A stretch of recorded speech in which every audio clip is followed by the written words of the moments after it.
एक जाहिल सा अफसर है, उसको आप टिकट पढ़ा दें एसएचओ को, अगर वो टिकट पढ़ ले, माओ बहनों की लोगों के शनाही कार्ड चेक करो, बच्चों के शनाही कार्ड चेक करो, अब वो मैं कहाँ से करूँ? मेरे पास पावर नहीं है। मैं अगर किसी की आईडी चेक करूँ, अल्लाह न करे नंबर लिखूं औरत का, कोई इसको कल कॉल कर दे तो कल कौन जलील होगा? ये लड़ाई दर हकीकत शुरू हुई क्यों?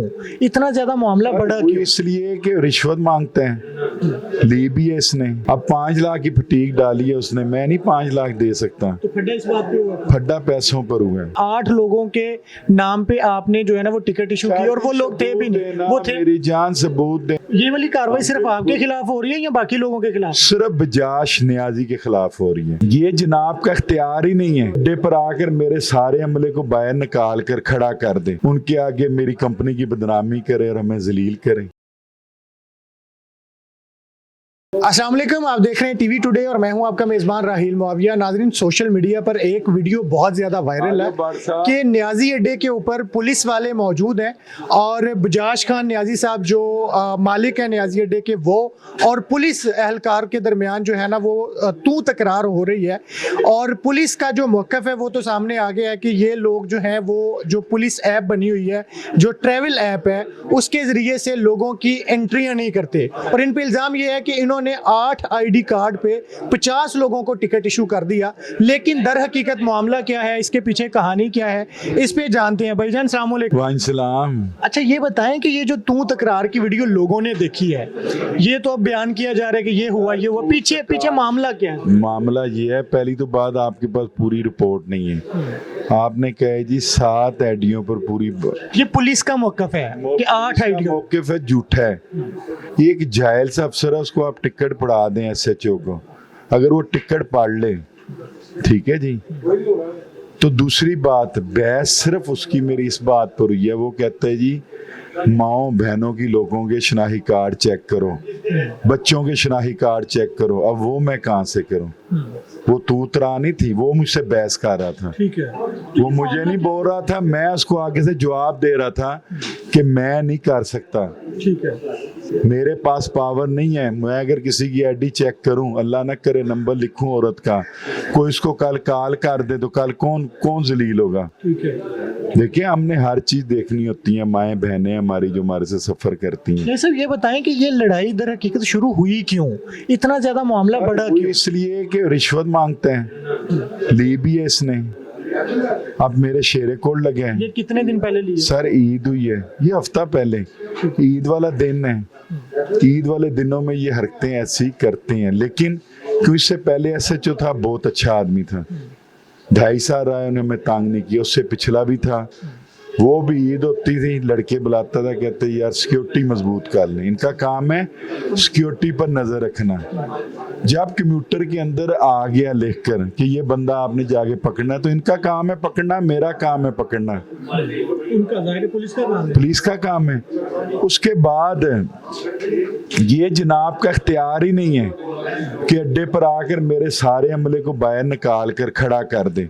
बाहर हजारों बंदे रात को खड़े थे, ईद का राज था, और खड़े होकर उनके आगे मेरी कंपनी की बदनामी करे और हमें जलील करे।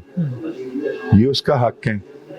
और उधर बोलता यही है, औरतों बच्चों के शनाही कार्ड तुम नहीं चेक कर रहे। मैंने कहा यार क्यों नहीं चेक कर रहा? ये मेरी उसके साथ सिर्फ 4 बातें हुई हैं। उस वक्त पब्लिक खड़ी थी, उन्होंने नारे मारने शुरू कर दिए, एसएचओ साहब चले गए। ठीक है।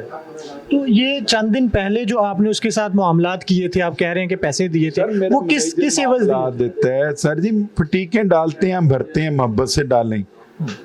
अब 5 लाख की फटीक डाली है उसने, मैं नहीं 5 लाख दे सकता। तो फड्डा इस बात पे हुआ? फड्डा पैसों पर हुआ है, और कोई इशू नहीं है। फड्डा सिर्फ पैसों के। ठीक है। उनका ये मौक़िफ़ है कि चंद दिन पहले हमने इनकी गाड़ी भी चेक की थी, उसमें से भी जो है ना वो ये लोग इश्तिहारियों को ले जाते हैं। शेरे कोट चौक में इश्तिहारी सारे बैठ कर जाते हैं, अड्डों पर इश्तिहारी नहीं आते। मैं आपको बता रहा हूँ, कैमरे लगे होते हैं, कैमरे के नीचे कभी कोई इश्तिहारी नहीं आएगा, बड़े जुर्म वाला।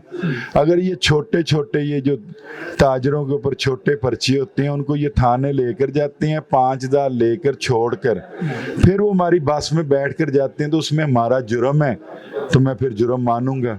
अब फिर आप क्या चाहते हैं, अब आप क्या कहेंगे? मैं यही चाहता हूँ कि औरतों के, हमारी बहनें माओं के, बच्चों के आईडी कार्ड छोड़ दें बकाया। अगर हम दर्ज नहीं करते तो भाईजान हमें जुर्माना करें। ये वाली कार्रवाई सिर्फ आपके खिलाफ हो रही है या बाकी लोगों के खिलाफ? सिर्फ बजाश नियाजी के खिलाफ हो रही है। अब ये भी हो सकता है कि मेरे किसी एंटी ग्रुप ट्रांसपोर्टर ने इनको पैसे भी दिए हों। क्या दिए हों? पैसे भी दिए हों कि इसको जाकर तंग करो। ठीक है, आपको ये पूरे 2 माह उसको कोई तंगी नहीं आई। सो ईद पर किस दिन रश है उस दिन तंग करना होता है। तो बस देखिए, हमारा शरीका, हमारा ट्रांसपोर्टर भाई होता है जो हमारे एंटी मारे चाह रहा होता है, तो मुझे तो उनकी शरारत भी लगती है। आखिरी सवाल मुझे ये बता दें कि ये जो उनका फिर मौक़िफ़ है कि 8 लोगों के नाम पे आपने जो है ना वो टिकट इशू की और वो लोग थे भी नहीं, वो थे। मेरी जान सबूत देना, मैं तो सबूत दूंगा। जो बंदे थाने पकड़ के लेकर जाते हैं वो घंटे बाद फिर मेरी बस में भेजती हैं, ये खुद आकर छोड़ कर जाते हैं मोटरसाइकिल पर। वहाँ कानून कहाँ जाता है मुझे बताए ना। ठीक है, मुझे बताए ना वो कानून कहाँ जाता है। अगर आपसे पूछा गया कि ये आपको 5000 उसने दे दी है तो वो न्याजी बस पर फिर जा रहा है, उधर वो इश्तिहारी किधर गया? वो जी इश्तिहारी नहीं आते, ये लोगों पर होते हैं पर्चे। ये जो किसी का बिजली चोरी का पर्चा हो गया, किसी पर बहुत नान ज्यादा बेचने का पर्चा हो गया, या जो हमारी रवैती पर्चे होते हैं, एवं जाते जाते मजिस्ट्रेट पर्चा दे देते हैं, उसके बाद निज़ाम चलता रहता है। उनके खाते वो पूरा करते हैं, अपने चलान पूरे करते हैं। तो वो लोग ज्यादा होते हैं। कोई अल्लाह माफ करे इधर से कोई ऐसा इश्तिहारी, ऐसा ख्वानी गया हो तो मुझे बताएं। इन्होंने एक और बात की जी, ख्वानी जाते हैं वो तो जाते चौंक से। ठीक है जी, ये बजाज खान नियाजी साहब का मौक़िफ़ है जी। ये कहते हैं कि पूरे लाहौर के अंदर कहीं भी इस तरह से जो है ना इस कानून की इम्प्लीमेंटेशन नहीं है या इस ऐप को इस्तेमाल नहीं किया जा रहा, लेकिन हम कर रहे हैं तो फिर भी हमारे खिलाफ कार्रवाई की जा रही है। इजाज़त दीजिए, अल्लाह हाफ़िज़।